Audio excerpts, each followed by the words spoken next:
Hi friends, welcome to master mind academy. இப்போ நம்ம 14th நவம்பரோட கரண்ட் அஃபேர்ஸ் பற்றி பார்க்க போகிறோம். First topic, the promise of fintech revolution. இப்போது international monetary fund, world bank ஒரு ஆனுவல் மீட்டிங் நடத்துனாங்க. அதில் ஒரு 12 பாலிசி ரெக்கமெண்டேஷன் கொடுத்துருக்காங்க.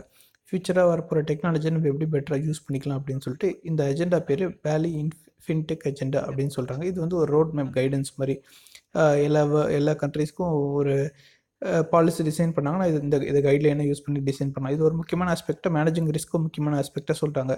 இப்போ இது வரைக்கும் என்னென்ன டெவலப்மெண்ட் நடந்திருக்கு ஃபின்டெக் செக்டர் அப்படின்னு பார்த்தா, டெலிகாம் ஒரு முக்கியமான விஷயம். அதாவது இப்போ நீங்கள் பார்த்தீங்கன்னா, ஜியோ பார்த்தீங்கன்னா சிம் விலையிலேருந்து, ரீசார்ஜ் அமௌண்ட்லேருந்து, இன்டர்நெட் சார்ஜ் எல்லாமே குறைஞ்சி போச்சு. இதனால் நிறைய பேர் ஸ்மார்ட் ஃபோன் யூஸ் பண்ண ஆரம்பிச்சிட்டாங்க. ப்ராட்பேண்ட் விலை ரொம்ப குறைஞ்சி போச்சு. இது ஒரு பெரிய ரெவல்யூஷன் சொல்கிறாங்க.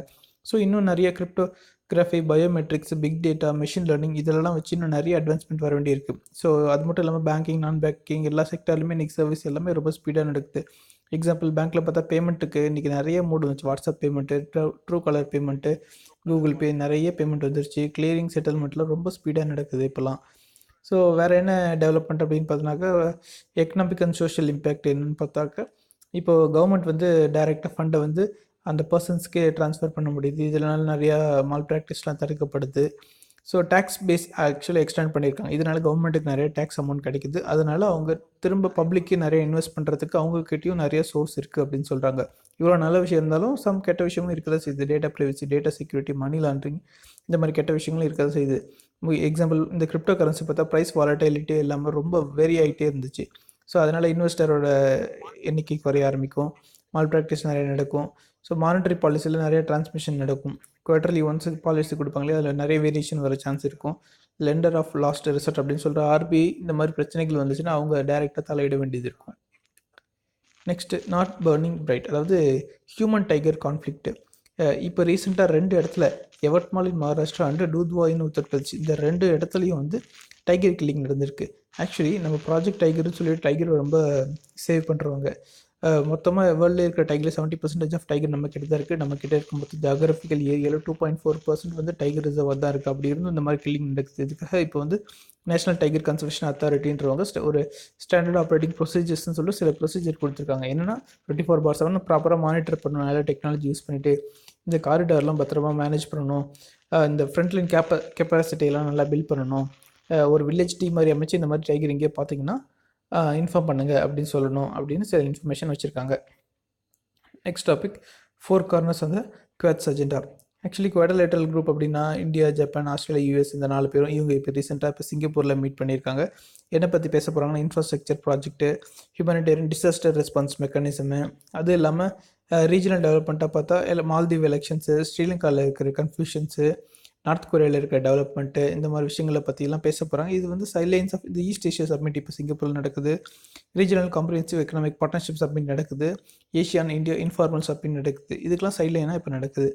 ஸோ இந்த குவாடில் என்ன கொஞ்சம் பிரச்சனை இருக்குது அப்படின்னாக்கா, உங்களுக்கு ஒரு ப்ராப்பரான மிஷனே கிடையாது. இது இந்த ஜியாகிரபிக்கல் ஏரியா கூட இன்னும் ப்ராப்பராக டிஃபைன் பண்ணல. 2007 ஆரம்பிக்கப்பட்டது. இது எதுக்காக அப்படின்னா 2004 சுனாமி வந்ததுனால அதை எப்படி ப்ராப்பராக ஹேண்டில் பண்ணலாம், இந்த மாதிரி டிசாஸ்டர் ஹேண்டில் பண்ணலாம் அப்படின்னு சொல்லிட்டு ஒரு மேரிடைம் கேப்பபிலிட்டி கோஆர்டினேஷனாக இந்த இது ஆரம்பிக்கப்பட்டது. அதுக்கப்புறம் 2017 பார்த்தா இந்த சைனாவுடைய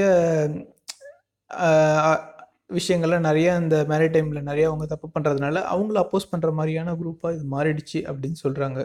ஸோ இப்போ பைலேட்ரல் கோஆப்ரேஷன்ஸ் வந்து என்னெல்லாம் நடந்திருக்கு அப்படின்னா, இப்போ இந்தியாவும் ஜப்பானும் சேர்ந்து நிறையா நல்ல விஷயங்கள் பண்ணுறாங்க. மற்ற கண்ட்ரி கம்பேர் பண்ணும்போது இந்தியா, ஜப்பான் கொஞ்சம் பெட்டராக க்ளோஸாக இருக்காங்க. என்னென்னு பார்த்தா, சவுத் ஏஷியாவில் இந்த பங்களாதேஷில் பிரிட்ஜ் கட்டுறாங்க. ஸ்ரீலங்காவில் எல்என்ஜி ஃபெசிலிட்டி கட்டுறாங்க. ஸோ மியான்மரில் நிறைய ரீகன்ஸ்ட்ரக்ஷன் ப்ராஜெக்ட் கட்டுறாங்க. இந்த மாதிரி சவுத் ஏஷியாவில் நிறைய இம்ப்ரூவ்மெண்ட் அவங்க பண்ணுறாங்க.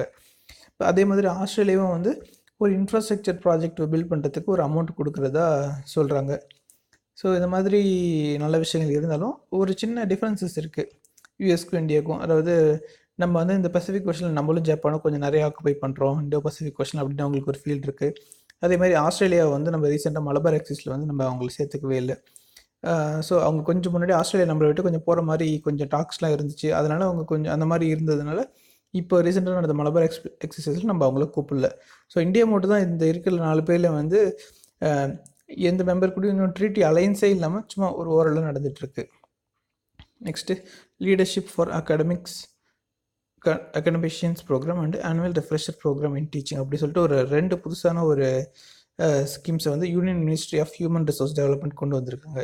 இந்த ஸ்கீம்ஸில் ஒரு ப்ரோக்ராம், ஒரு first one leadership for academicians programme அப்படின்றது ஒரு 3 வீக் ட்ரைனிங் ப்ரோக்ராம். ஒரு 2 வீக் இங்கே இந்தியாக்குள்ளேயும் இன்னொரு வீக் ஃபாரின்லையும் நடக்கிற ஒரு ட்ரைனிங் ப்ரோக்ராம். இது வந்து செகண்ட் லெவல் அகாடமிக்கில் இருக்கிறவங்களுக்கு, அதாவது பப்ளிக் ஃபண்டட் ஹையர் எஜுகேஷனில் இருக்கிற அந்த ட்ரைனிங், அந்த ஹையர் லெவலில் இருக்கிறவங்களுக்கான ஒரு ட்ரைனிங் ஆக்சுவலி. ஏன்னா ஒரு எஜுகேஷன் அப்படின்னு பார்த்தா நிறைய பெரிய ஆளுங்களாக இருப்பாங்க யூனிவர்சிட்டிஸ் காலேஜ் சைடில். ஸோ நெக்ஸ்ட் லெவலில் வந்து அந்த ஹையர் எஜுகேஷன் சைட்லையும் அந்த மாதிரி பெரிய ஆளுங்களை இப்போவே வளர்த்தா தான் ஃப்யூச்சரில் அவங்க இன்னும் கொஞ்சம் பெரிய ஆளாக வர முடியுன்ற மாதிரி. ஸோ அவங்களுக்கான ஒரு ட்ரைனிங் ப்ரோக்ராமாக இது இருக்குது. Next annual refresher programme in teaching. இது என்னென்னா ஒரு ஆன்லைன் ஒரு ப்ரோக்ராம், ஆன்லைன் டீச்சிங் ப்ரோக்ராம். யாருக்குன்னா எஜுகேஷன் ஃபேக்கல்ட்டிக்கு.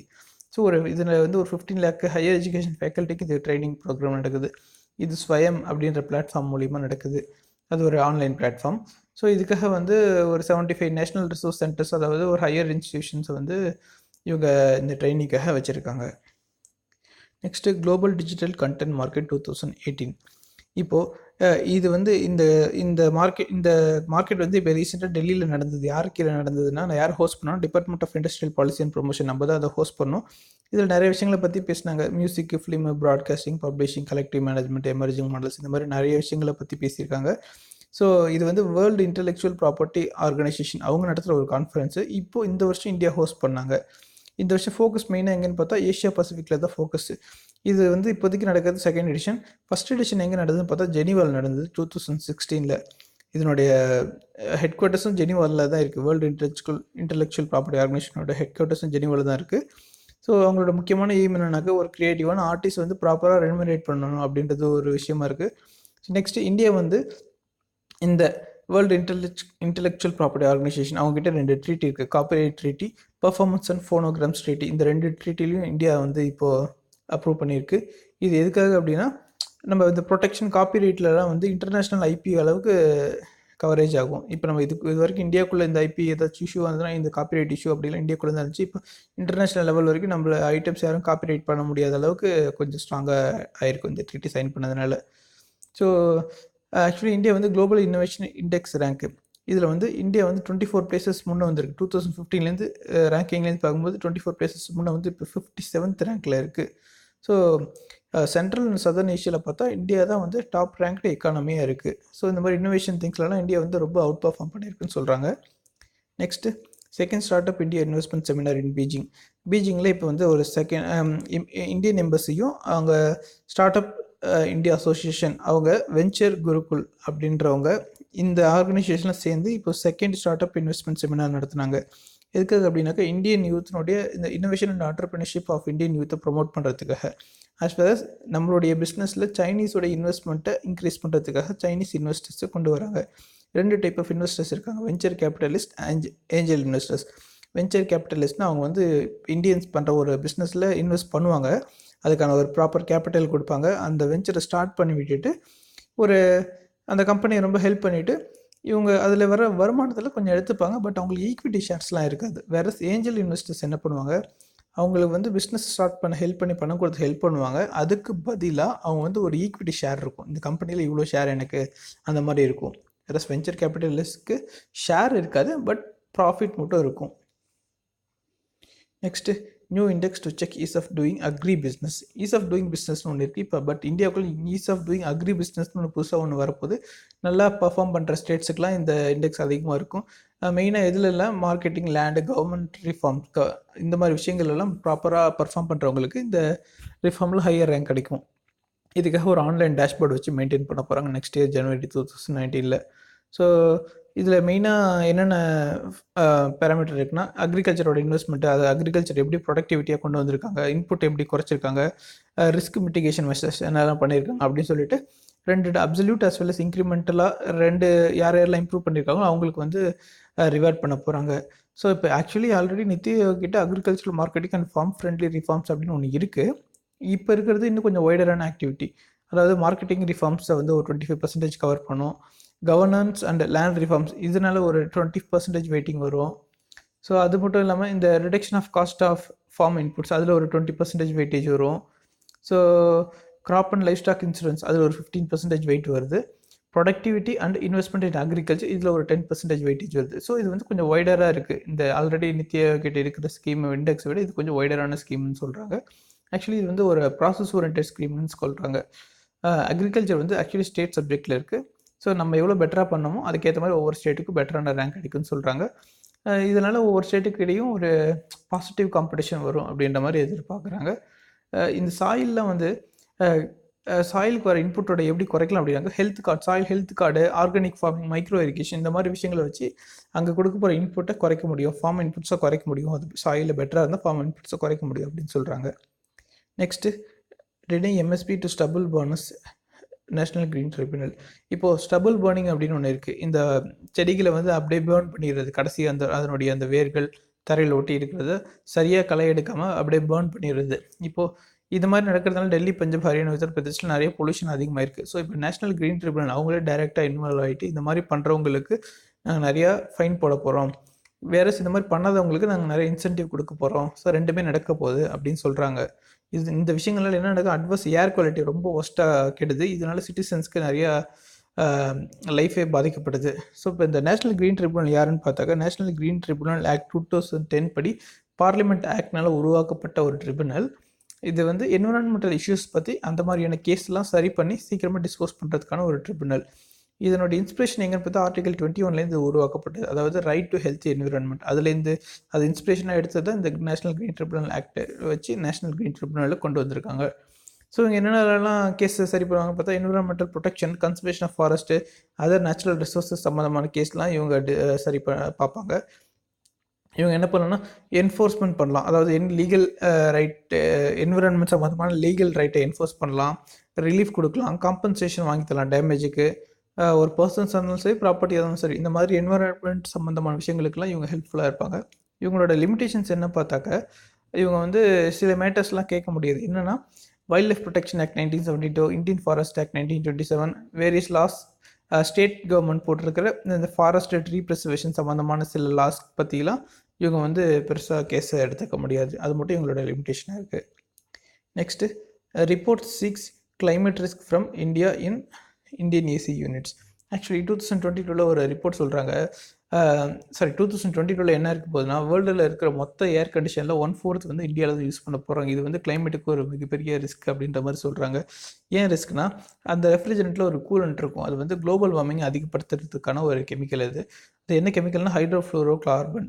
இதனால் என்ன நடக்கும் அப்படின்னாக்கா, 2050 ஒரு 0.5 டிகிரி செல்சியஸ் டெம்பரேச்சர் ரைஸ் ஆகிறதுக்கு சான்ஸ் இருக்குது அப்படின்னு சொல்கிறாங்க. இப்போ நமக்கு முக்கியமான தேவை என்னென்னா, ஒரு டெக்னாலஜிக்கல் சொல்யூஷன் வேணும்.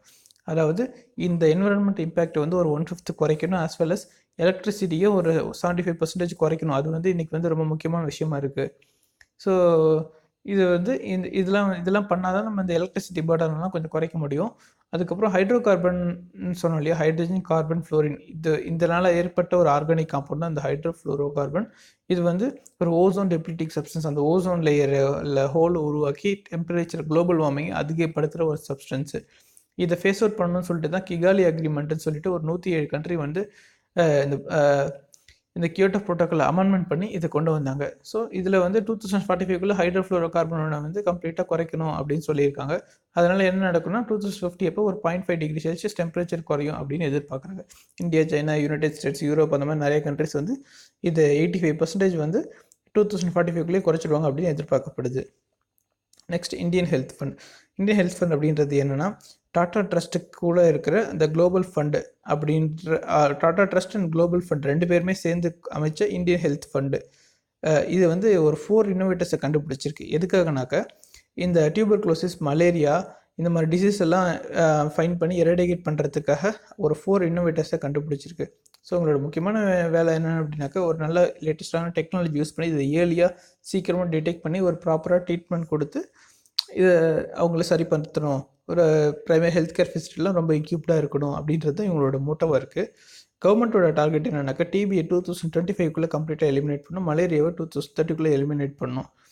ஸோ இப்போ இன்றைக்கி சினாரியோ படி 27% ஆஃப் வேர்ல்டு டிபி நம்மக்கிட்ட தான் இருக்குது. 68% ஆஃப் மலேரியா வந்து நம்மக்கிட்ட தான் இருக்குது. நம்மக்கிட்ட இந்த சென்ஸ் சவுத் ஈஸ்ட் ஏஷியாவில் இருக்குது, not only India, south east ஏஷியாவில் இருக்குது. ஸோ இந்த இந்தியன் ஹெல்த் ஃபண்ட் அப்படின்றது 2016 டாடா ட்ரஸ்ட்னால் ஆரம்பிக்கப்பட்டது. ஸோ இது குளோபல் ஃபண்டும் டாடா ட்ரஸ்ட்டும் சேர்ந்து ஆரம்பிச்சிருக்காங்க. ஸோ இன்னோவேட்டர்ஸ் வந்து இந்த மாதிரி இன்ஃபெக்ஷியஸ் டிசீஸ்க்கு அப்போசிட்டாக இன்னோவேட்டர்ஸ் வந்து சில ஆக்ஷன்ஸ் எடுக்கிறதுக்காக கொடுக்குற ஃபண்ட் இது. நெக்ஸ்ட் இந்தியன் ஓஷன் நாவல் சிம்போசியம், இதனுடைய 10th anniversary இப்போ கொச்சினில் நடந்தது. இவங்களுக்கு வந்து இப்போ ரீசெண்டாக ஒரு இமேஜ் கொடுத்தாங்க. இந்த இந்தியன் ஓஷன் கிட்ட இருக்க கண்ட்ரிஸோடைய மேப்லாம் வச்சு ஒரு இமேஜ் மாதிரி க்ரியேட் பண்ணியிருக்காங்க. ஸோ இதோட முக்கியமான வேலை என்னன்னு பார்த்தாங்க, இப்போ 21st centuryயில் ஃபஸ்ட்டு ஒரு மேரிடைம் செக்யூரிட்டி இனிஷியேட்டிவ்னா இதுதான், இந்த இந்தியன் ஓஷன் நாவல் சிம்போசியம் தான் ஃபஸ்ட்டு க்ரியேட் பண்ணிருக்காங்க. இது எப்போனா 2008 அப்போ ஆரம்பிச்சிருக்காங்க. ஸோ நிறைய இந்த மேரிடைம் இஷ்யூ அதை பற்றி டிஸ்கஸ் பண்ணுவாங்க. ஒரு ஃப்ரெண்ட்லி ரிலேஷன்ஷிப் இருக்கணும் அவங்களுக்குள்ள அப்படின்றத பற்றி டிஸ்கஸ் பண்ணுறது. ஸோ இதில் வந்து இப்போதைக்கு ஒரு 24 members இருக்காங்க, ஒரு 8 அப்சர்வர் இருக்காங்க. இது வந்து ஒரு வாலண்டரி இனிஷியேட்டிவ் தான். ஸோ கம்பல்சரியில் வாலண்டரி இனிஷியேட்டிவ் தான். ஸோ இவங்க இதில் வந்து ஒரு சில குரூப் இருக்காங்க. என்னன்னாக்கா இந்த humanitarian assistance, disaster relief management, information security, interoperability, anti piracy இல்லை மேரிடைம் செக்யூரிட்டி இப்படின்னு சொல்லிட்டு இந்த மாதிரி ஒரு சில குரூப்ஸ்லாம் இருக்காங்க. ஆக்சுவலி குரூப்பாக பிரிஞ்சிருக்காங்க. Next Indian wind turbine certification scheme. இப்போது ministry of new and renewable energy அவங்க வந்து national institute of wind energy Chennai அவங்க கூட டிஸ்கஸ் பண்ணி ஒரு டிராஃப்ட் ஸ்கீம் கொடுத்துருக்காங்க. அந்த ஸ்கீம் பேர் Indian wind turbine certification scheme. இது ஒன்றும் புதுசாக ஒன்றும் இல்லை, பட் வேர்ல்டில் இருக்க எல்லா முக்கியமான நல்ல ஸ்கீம்ஸையும் கலந்து கொடுத்த ஒரு கன்சாலிடேட் பண்ண ஒரு ஸ்கீம் தான். என்னென்ன ஸ்கீம்ஸ் கன்சாலிடேட் பண்ணியிருக்காங்கன்னா, national and international standard of ISIEC, IEEE, technical regulation and requirements issue by central electricity authority, MNRE அவங்களோட guidelines, other international guidelines, world ஃபுல்லாக இருக்கிற அதர் முக்கியமான இன்டர்நேஷ்னல் கைட்லைன்ஸ் எல்லாம் கலந்து இவங்க ஒரு ஸ்கீமாக கொடுத்துருக்காங்க. ஸோ இது வந்து எல்லா பெனிஃபிட் ஆஃப் எல்லா ஸ்டேக் ஹோல்டர்ஸு, யூசர்ஸு எல்லாருக்குமே இது பெனிஃபிட்டாக இருக்குன்னு சொல்கிறாங்க. யாருக்கெல்லாம் இது கைடன்ஸாக இருக்கும் அப்படின்னு பார்த்தா, எக்யூப்மெண்ட் மேனுஃபேக்சர்லேருந்து எண்ட் யூசர் வரைக்கும் நடுவில் இருக்க எல்லாருக்கும், டெவலப் பண்ணவங்க, ஓனர், அத்தாரிட்டி, இன்வெஸ்டர், இன்சூரர், அந்த சர்டிஃபிகேட் பண்ணுறவங்க, டெஸ்டிங் லெபரட்டரியில் டெஸ்ட் பண்ணுறவங்க எல்லாருக்குமே இது வந்து ஒரு கைடன்ஸாக இருக்குன்னு சொல்கிறாங்க. நெக்ஸ்ட்டு இந்திரா 2018 சொல்லிட்டு இந்தியாவுக்கும் ரஷ்யாவுக்கும் நடுவில் ஒரு ஜாயின்ட் மிலிட்ரி எக்ஸசைஸ் நடந்திருக்கு. இதோட முக்கியமான நோக்கம் என்னென்னா இன்சர்ஜென்சியை குறைக்கிறது. இது வந்து யுனைடெட் நேஷன்ஸ் கீழே வர ஒரு மிலிட்ரி எக்ஸசைஸ் தான். அவங்களுடைய கண்பார்வையில் தான் நடக்குது. எங்கே நடந்ததுன்னா பபீனா மிலிட்ரி ஸ்டேஷனில் அப்போ அங்கே நடக்குது. ஸோ இதோட முக்கியமான எய்ம் என்னன்னாக்கா ஒரு ஜாயின்ட் பிளானிங். எதுக்குன்னா enhance interoperability between the two armies, ஒரு நல்ல ஃப்ரெண்ட்ஷிப் 2 பேருக்குள்ளே கொண்டு வரணும் அப்படின்றது தான் இதனுடைய முக்கியமான எய்மாக இருக்குது. ஸோ நெக்ஸ்ட் பார்த்தா power of 18 campaign. Power of 18ன்றது ட்விட்டர் இந்தியா இப்போ ரீசெண்டாக ஒரு கேம்பெயின் பண்ணாங்க. எதுக்காக அப்படின்னாக்கா யூத்தை வந்து பப்ளிக் டிபேட்ஸில் நிறையா பார்ட்டிசிபேட் பண்ண வைக்கிறோம், சிவில் என்கேஜ்மெண்ட்டில் நிறையா பார்ட்டிசிபேட் பண்ண வைக்கிறோம், ஜென்ரல் எலெக்ஷனுக்கு முன்னாடி இந்த மாதிரி விஷயங்கள் நிறையா பண்ணணும் அப்படின்னு சொல்லி அவங்க பவர் ஆஃப் 18 கேம்பெயின் சொல்லி ட்விட்டர் இந்தியாவை ஆரம்பிச்சிருக்காங்க. Next நியூமிரா to replace governor on DC secure. இப்போது அமெரிக்கன் பிரசிடென்ட் ட்ரம்ப் வந்து ஒரு நியோமிரா அப்படின்ற ஒரு Indian அமெரிக்கனை DC circuit court of அப்பீல்ஸ்க்கு ஜஸ்டிஸாக அறிவிச்சிருக்காரு. இதுக்கு முன்னாடி இருந்தவரை தூக்கிட்டு இந்த நியோமி ராவ் அப்படின்றவரை அறிவிச்சிருக்காங்க. ஸோ இந்த DC சர்க்கியூட் கோர்ட் ஆஃப் அப்பீல்ஸ்ன்றது யூஎஸில் வந்து சுப்ரீம் கோர்ட்டுக்கு அடுத்தபடியாக இருக்கிற ஒரு பெரிய court. Next AIM and UNICEF announced young champions award. இப்போ நித்தி ஆயோக்களுடைய எய்ம்னா அட்டல் இன்னோவேஷன் மிஷன். நித்தி ஆயோட அட்டல் இன்னோவேஷன் மிஷனும் யூனிசெஃப்பும் ஒரு ஜாயிண்ட்டாக வந்து ஒரு அவார்டு கொடுக்குறாங்க, UNICEF Atal tinkering labs young champions award அப்படின்னு சொல்லிட்டு. என்னன்னாக்க ஒரு டாப் 6 மோஸ்ட் இன்னோவேட்டிவ் ஐடியா கொடுக்குற ஒரு 6 பேருக்கு இந்த அவார்டை கொடுக்குறாங்க. அடல் டிங்கரிங் மேரத்தான் சொல்லிட்டு ஒரு 72 hour மேரத்தான் இதுக்காக நடத்தி அந்த அவார்டை கொடுக்குறாங்க. Next India voted against UNGA draft resolution. United Nation General அசம்பிளியில் வந்து டெத் பெனால்ட்டி இருக்கலாமான்னு ஒரு ஓட்டிங் நடந்தது. அதில் வந்து இந்தியா வந்து அவங்களுக்கு அப்போசிட்டாக இருக்கக்கூடாது, எங்களுக்கு முடிஞ்ச அளவுக்கு மேக்ஸிமம் as possible இருக்கக்கூடாதுன்னு சொல்லி இந்தியா ஓட் பண்ணியிருக்காங்க. இது வந்து அவங்களோட UNGAயோட 3rd கமிட்டிக்குள்ளே வருது. 3rd கமிட்டி என்னென்னா இந்த சோஷியல், ஹியூமனிடேரியன், கல்ச்சரல் அந்த மாதிரி விஷயங்கள் டிஸ்கஸ் பண்ணுறது அவங்களோட 3rd கமிட்டியாக இருக்குது. Next India international trade fair inaugurated. இப்போ நம்ம கல்ச்சர் மினிஸ்டர் வந்து 30th இந்தியா இன்டர்நேஷ்னல் ட்ரேட் ஃபேரை வந்து நியூ டெல்லியில் ஆரம்பித்து வச்சார். ஸோ இதனுடைய தீம் என்னென்னு பார்த்தா ரூரல் என்டர்பிரைசஸ் இன் இந்தியா. இதில் வந்து ஆப்கானிஸ்தான் தான் நம்மளுடைய பார்ட்னர் கண்ட்ரியாக இருக்காங்க. நேபாள் வந்து இதில் ஒரு ஃபோக்கஸ் கண்ட்ரி அப்படின்னு சொல்கிறாங்க. ஸ்டேட்டுக்குள்ளே பார்த்தா ஜார்க்கண்ட் வந்து பார்ட்னர் ஸ்டேட் அப்படின்னு சொல்கிறாங்க. Next doctor Martha receive life time achievement award. Doctor Martha Farrell அப்படின்றவங்க லைஃப் டைம் அச்சீவ்மெண்ட் அவார்டு வாங்கியிருக்காங்க. இதில் எப்போ கொடுத்துருக்காங்கன்னா 6th Indian social work Congress இப்போ நியூ டெல்லியில் நடந்தது. அது அப்போ இந்த லைஃப் டைம் அச்சீவ்மெண்ட் அவார்டு கொடுத்துருக்காங்க. இவங்க என்னென்ன பண்ணியிருக்காங்கன்னா gender equality, women's empowerment, prevention of sexual harassment at workplace, இந்த மாதிரி நிறைய விஷயங்களுக்கு அப்போஸ் பண்ணி நிறைய நல்ல விஷயங்கள் பண்ணியிருக்காங்க. 1991 கிரியேட்டிவ் லேர்னிங் ஃபார் சேஞ்ச் அப்படின்னு சொல்லிட்டு ஒரு NGO ஆர்கனைசேஷன்லாம் ஆரம்பிச்சிருக்காங்க. Next prime minister Modi launched APIX technology. ஆபிக்ஸ்ன்றது அப்ளிகேஷன் ப்ரோக்ராமிங் இன்டர்ஃபேஸ் எக்ஸ்சேஞ்ச். இந்த டெக்னாலஜி சிங்கப்பூரில் அறிவிச்சிருக்காரு. இது ஒரு பேங்கிங் டெக்னாலஜி. அதாவது பேங்கிங் போய் அடையாதவங்க, போய் ரீச் ஆகாத ரூரலில் இருக்கிற எல்லாருக்கும் இது ரீச் ஆகிற மாதிரியான ஒரு டெக்னாலஜி. அதாவது இதனால் ஒரு 2 பில்லியன் பீப்புள் வேர்ல்டு வைடு வந்து பேங்க் அக்கௌண்ட் அவங்களுக்கு பேங்கிங் போய் சேரும் அப்படின்ற மாதிரி சொல்கிறாங்க. ஸோ இதில் வந்து 23 கண்ட்ரிஸ் பார்ட்டிசிபேட் பண்ணாங்க. அதில் 10 ஏஷியன் மெம்பர் கண்ட்ரிஸும் ஒருத்தவங்க. Next WPI inflation in October jumps to 5.28%. இந்த ஹோல்சேல் ப்ரைஸ் இண்டெக்ஸ் அப்படின்னு சொல்லுவாங்க. அதனுடைய இன்ஃப்ளேஷன் வந்து கொஞ்சம் அதிகமாக இருக்குது. 5.28% கொஞ்சம் அதிகமானது. ஸோ எதுக்கு மெயினாக வந்து ப்ரைமரி ஆர்டிக்கிளில் அதிகமாக இருக்குது. Primary article food article, serials, Bedi, onion food, milk, இதெல்லாம் வந்து ப்ரைமரி ஆர்டிக்கல். இதெல்லாம் வந்து இது வந்து இந்த ப்ரைமரி ஆர்டிக்கல் மட்டும் 1.79% இன்க்ரீஸ் ஆகிருக்கு. மொத்தத்தில் 5.28% இன்க்ரீஸ் ஆகிருக்கு. இது ஆக்சுவலி கொஞ்சம் அதிகம் தான். இந்த ஹோல்சேல் ப்ரைஸ் இண்டெக்ஸ் யாரை கொடுக்குறா அப்படின்னாக்கா office of the economic adviser. அவங்க தான் இதை வந்து வெளியிடுறாங்க. இவங்க யார் கீழே வராங்கனாக்கா department of industrial policy and promotion, அந்த டிபார்ட்மெண்ட் கீழே வராங்க. இந்த டிபார்ட்மெண்ட் எந்த மினிஸ்ட்ரி கீழே வருது? Ministry of commerce and industry அந்த மினிஸ்ட்ரி கீழே வருது. Next 7th RCEP ministerial meeting concluded. இப்போ ரீஜனல் காம்ப்ரிஹென்சிவ் எக்கனாமிக் மீட்டிங் வந்து ரீசெண்டாக சிங்கப்பூரில் நடந்தது. இது 7th எடிஷன் இந்த meeting. So commerce industry civil aviation minister தான் வந்து சுரேஷ் பிரபு அப்படின்றவர் தான் இந்தியா சார்பாக இதை அட்டன் பண்ணார். Next WCO's regional meet begin Jaipur. ஒரு வேர்ல்டு கஸ்டம்ஸ் ஆர்கனைசேஷன் அப்படின்னு அவங்களுடைய ஒரு 4 டே மீட்டிங் வந்து இப்போ ரீசெண்டாக ஜெய்ப்பூர் நடந்திருக்கு. இதில் வந்து ஒரு 33 மெம்பர் கண்ட்ரிஸ் பார்ட்டிசிபேட் பண்ணியிருக்காங்க. இதில் என்ன பற்றி பேசுனாங்கன்னா கியோட்டோ ப்ரோட்டோக்கால் அமன் பண்ணது, டிஜிட்டல் கஸ்டம்ஸ், காமர்ஸ், இந்த மாதிரி விஷயங்களை பற்றி டிஸ்கஸ் பண்ணுறாங்க. இது அந்த கியோட்டோ ப்ரோட்டோக்காலில் இது வேறு கியோட்டோ ப்ரோட்டோக்கால், அந்த ஓசோன் லேயர் அது சம்மந்தமான கியோட்டோ ப்ரோட்டோக்கால் கிடையாது, இது வேறு. இந்த WCOன்றவங்க ஒரு இன்டர் கவர்மெண்டல் ஆர்கனைசேஷன். இவங்களோட ஹெட் குவார்ட்டர்ஸ் பிரசல்ஸ், பெல்ஜியமில் இருக்குன்னு சொல்கிறாங்க. Next north east youth festival to begin to 15th November.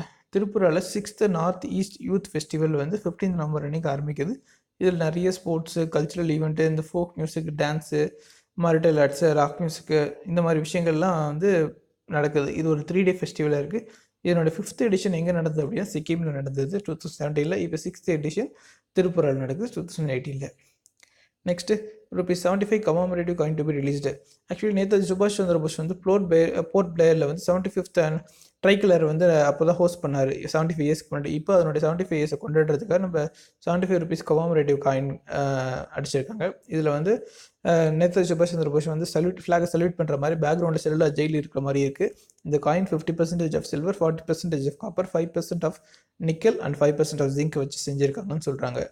Next Sadananda Narendra give additional charge. இப்போ ரீசெண்டாக அனந்த்குமார் அப்படின்றவர் சென்ட்ரல் மினிஸ்டர் இருந்துட்டார். அவர் 2 டிபார்ட்மெண்ட் பார்த்துட்டு இருந்தார். Ministry of chemicals and fertiliser and ministry of parliamentary affairs. இது ரெண்டுமே பிரித்து சதானந்த கவுடாவுக்கும் நரேந்திர சிங் தோமர் அவருக்கும் கொடுத்துருக்காங்க. Next world diabetes day observe on 14th November. 14th November அன்றைக்கி வேர்ல்டு டயபெட்டிஸ் டே அப்சர்வ் பண்ணுறாங்க. இந்த வருஷத்தினுடைய தீம் என்னென்னா த ஃபேமிலி அண்ட் டயபெட்டிஸ். இது என்னன்னாக்கா அவேர்னஸை வந்து ஃபேமிலிக்குள்ளே அவங்களுடைய டயபெட்டிஸ்னுடைய அவேர்னஸ் இன்க்ரீஸ் பண்ணுறதுக்காக இந்த தீம் சொல்கிறாங்க. ஸோ டயபெட்டிஸ்னால் என்னென்ன நடக்குனாக்கா blindness, kidney failure, heart attack, stroke, low limb amputation, இந்த மாதிரி டிசீஸ்லாம் வரும் அப்படின்னு சொல்கிறாங்க. So that's it for today. எங்கள் சேனல் உங்களுக்கு பிடிச்சிருந்தா சப்ஸ்கிரைப்